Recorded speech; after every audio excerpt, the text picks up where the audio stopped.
Libya's central bank governor, Mr. Sadiq Al-Kabir. Thank you so much for joining Bloomberg Television again. Thank you.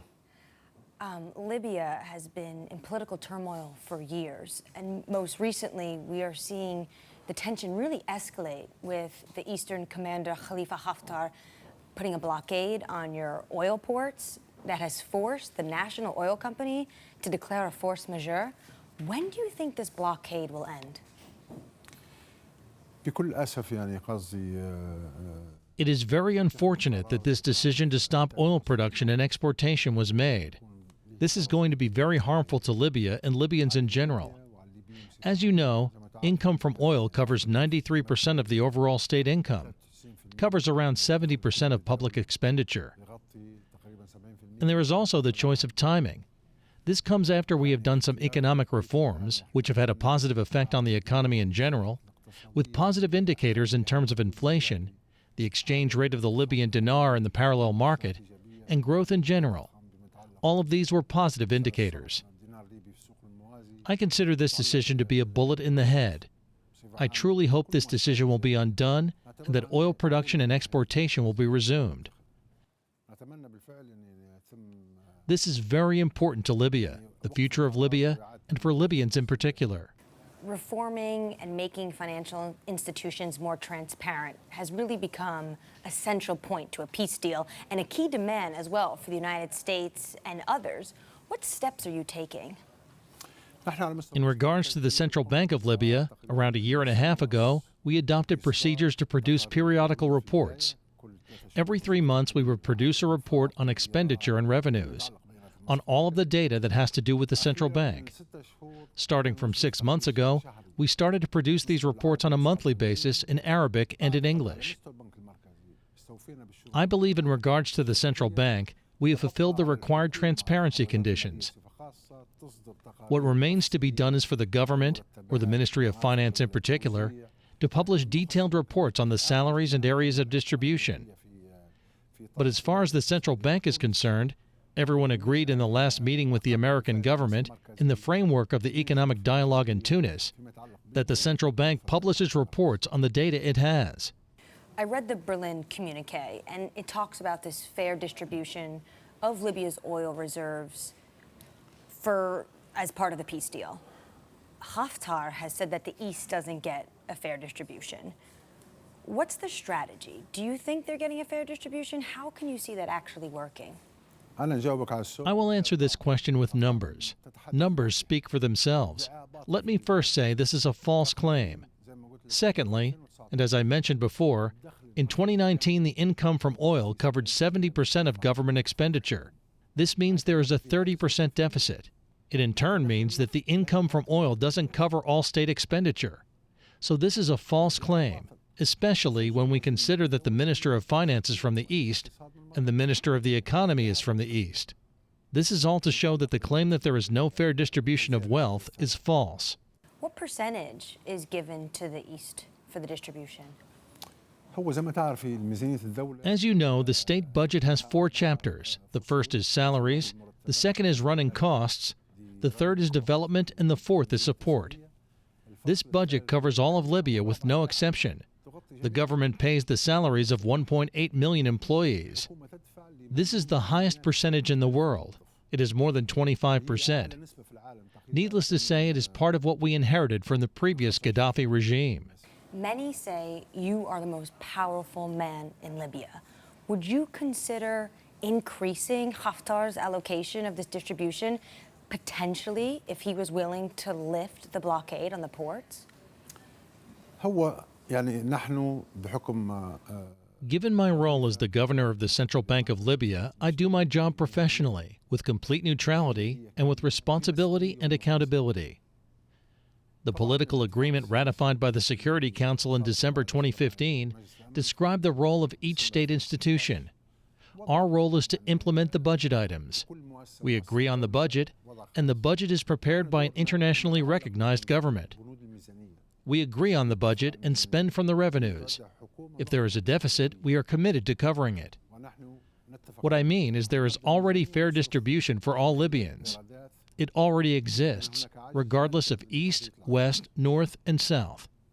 I understand you say it's equal, but if Haftar was to come to the table and say, I'll lift the blockade if our allocation is increased, would that be an option on the table?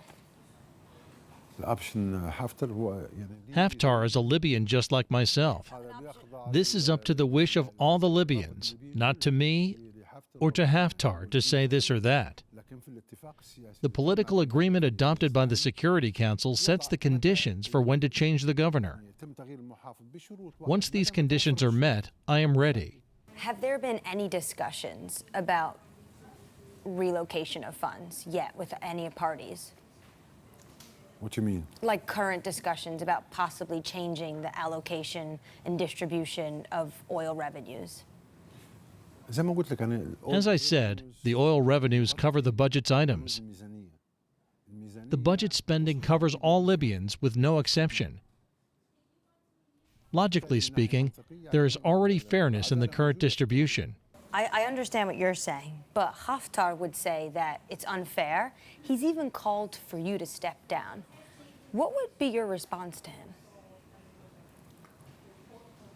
If we recognize the government that was agreed and adopted by the Security Council, that there is a political agreement which we all welcomed, then we should abide by the political agreement and do as the political agreement says. There's also a central bank in the east. When do you think Libya will come under one banker? The solution to this division between institutions, whether it be the central bank or other institutions, lies in resolving the political issue between the relevant parties. If the political issue is resolved, and there is a unified government for all of Libya, the central bank will unify.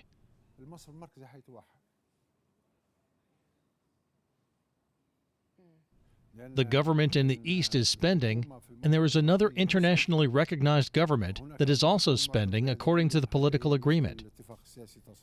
If the government is unified and covers all of the Libyan land, the problem of institutions, including the central bank, will be solved.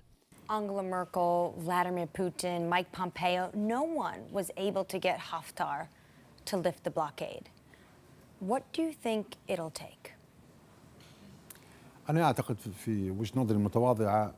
think, in my humble opinion, there is a division in the international community which led to lack of signatures in Berlin. Once the vision of the international parties is unified, we will see signatures and there will be peace in Libya. I believe the American role will be major. When you say international community, that's very divided, as you say. Is this more of the United States having more of an opinion, Europe or Moscow? There is division in Europe between France and Italy. There is also, of course, a division in the visions of Russia and the U.S. in regards to this issue. I truly hope that they will reach an agreement to bring together the Libyan parties and appoint a unified government. The problem will be resolved. I reiterate, there is no problem between the Libyans. The external intervention is the main problem. As a Libyan, though, would you prefer not to possibly come to the table with those leaders in the East? Would that not make more sense for Libya to decide and both parties come to the table? Even in Berlin, we weren't able to get both parties in the same room. The international community, through the UN mission, agreed to hold a meeting concerning all the Libyans in general in April 2019 in Ghadames. However, Haftar surprised us with an attack on 4/4, even though Mr. Guterres, the UN Secretary General, was in Tripoli at the time. This was a surprise for everyone. A surprise for everyone.